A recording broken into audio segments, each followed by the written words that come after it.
Għax aħna l-partit tal-verità, għax aħna l-partit tas-sewwa, għax aħna maħniex il-partit tal-gideb, għax meta għamlu frame-up fuq minn kien innoċenti, aħna ddefendejnieh mhux sallabnieh, għax meta attakkaw lin-nies tagħna, l-kapit tagħna, d-deputati tagħna, aħna ddefendejniehom bis-sewwa bil-verità.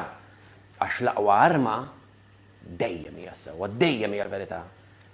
Il-verità dejjem titla' fuq il-maq. Kienet din id-dikjerazzjoni tal-kap tal-Partit Nazzjonalista Adrian Delija meta kien mistoqsi għalfejn ressaq mozzjoni sabiex jiġi ppubblikat ir-rapport ta' due diligence fl-intir tiegħu. Is-sibtwar nofsinhar Adrian Delija stieden lill-ġurnalisti mill-kmamar tal-aħbarijiet kollha sabiex jistaqsu mistoqsijiet brabta mar-rapport ta' due diligence li ġie ppubblikat aktar kmieni din il-ġimgħa.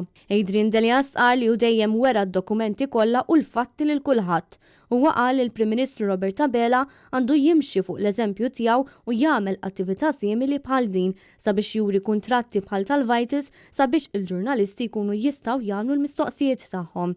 Mistoqsija din l-elezzjoni għandix tkun bbażata biss fuq ir-rapport ta' due diligence, il-kap tal-Oppożizzjoni sqar li t-tama tiegħu kienet li wara li jsir dan il-proċess jiġu indirizzati problemi soċjali bħal faqar sabiex titjib il-ħajja ta' dawk kollha li qed ibatu.